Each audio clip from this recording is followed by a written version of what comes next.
The winner of the best book and author is Boris Kester. First, I would like to thank Nomadmania for adding a best travel book category to the awards. I hope it's here to stay because I think books are great or can be a great inspiration for travelers. And of course, I also thank everyone who voted for me. Lucy, you read my book. Harry, you're more or less halfway. I hope you will find the time to to read the other half. Maybe this prize will stimulate you to read more. Seeing the other nominees, I knew that I was up for some really stiff competition. All books are very different, and it only shows how varied travel books can be. I look forward to. I must admit I didn't read any of the other books. I will do that just to get more inspiration. Writing The Long Road to Cullerville was a very solitary process. And everyone here who is considering writing a travel book, do write your travel book. It's not easy. It's a great effort, as also Harry can say, but it's worth it because once you're done, and if in case you have done a good job, the reward is that people will come to you and tell you that they're inspired, that they're touched, and that they are really wanting to travel more, and that's the greatest award you can get from your readers. Don't worry, it's not the Oscars. We don't have a limit. You can talk on. The other thing that readers told me is that whenever they finished reading my book, they were asking me, when is your next book coming out? Which I also took as a compliment. I am writing a next book, and I can also reveal that one chapter in the book will be about Ukraine. Not only did I celebrate my 50th birthday in Ukraine when the East was already more or less half invaded and Crimea was annexed to Russia. But also this year I came back in May for a solitary trip through Ukraine, and I came back again this week because I wanted to see how Ukraine was doing. And I think it's important for the world to know the actual reality of life in Ukraine during these hard times. I can only wish, and this will be my last sentence, it's really, really touching, and I think all of us can agree with that, to see how Ukrainians are dealing with the situation right now. It is super hard. We have laughed this week, but I think most of us have always also cried because we have seen really devastating scenes and heard devastating stories. I can only wish Ukrainians all the strength to keep going forward, to keep fighting for their freedom, and ultimately to get their victory, which they so much deserve. Boris, since we have you here, no, don't give that microphone away yet. Since we have you here, we're going to make the best of your presence and ask you some questions about book writing and about this book in particular.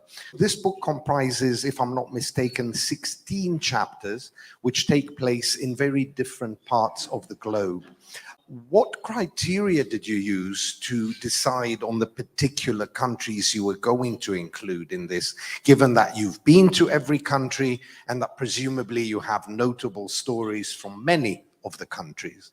I know that some people who visited every country have written books about every country. I don't believe that's possible, because it basically means that if you write 1 page per country, you already have an almost 193-page book.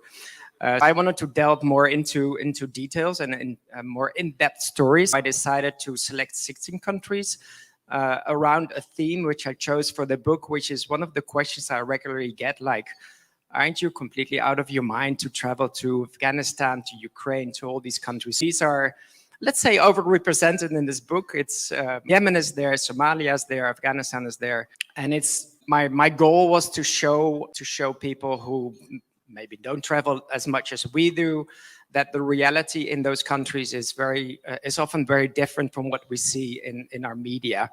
Because when you really visit those places, when you visit Afghanistan, even in these times, you realize that yes, there's Taliban, but mostly people are living there, and it's actually we had the same thing in Ukraine this week. People continue their lives, and we don't realize that when we're sitting at home and seeing the brutal scenes of another bombardment. But because the bombardment is awful, but it only affects a certain very small area. But outside that small area, people are still going to work, still trying to make a living, still going to school, still trying to keep their hospitals going. And this is, I think, very underrepresented in the media. So this is something, well, one of the things I wanted to show with my book, that life goes on and people, and this is what I personally really admire in people. When also this week, when you see, this morning we visited this institution, hospital, and you realize something that you don't see in the media. Thank you, Boris. And You're another, welcome. I'm gonna keep on asking. I believe you wrote this book during the pandemic. To what extent was this book therapeutic for you during that difficult time? I don't know if it was therapeutic, actually, because basically I'm never home, and COVID did give me the opportunity to focus on writing, because writing requires a lot of time and dedication. You cannot write a book every 10 minutes or half an hour here, half an hour there. You really need to sit down, and I'm sure you recognize that. You really need to focus if you want to do a good job. COVID allowed me to get that focus and to dedicate my time to it. It was more a very practical way, because even when I continued traveling for work, we were often restricted. We couldn't leave our hotel rooms. That was the perfect situation or setting to continue writing, even while traveling. And right now, I sincerely hope there will be no more pandemic, but sometimes I miss, because I'm traveling too much now, and writing my second book really really is like looking for the opportunity and the time I have here and there to write. And right now it's a struggle to find that time.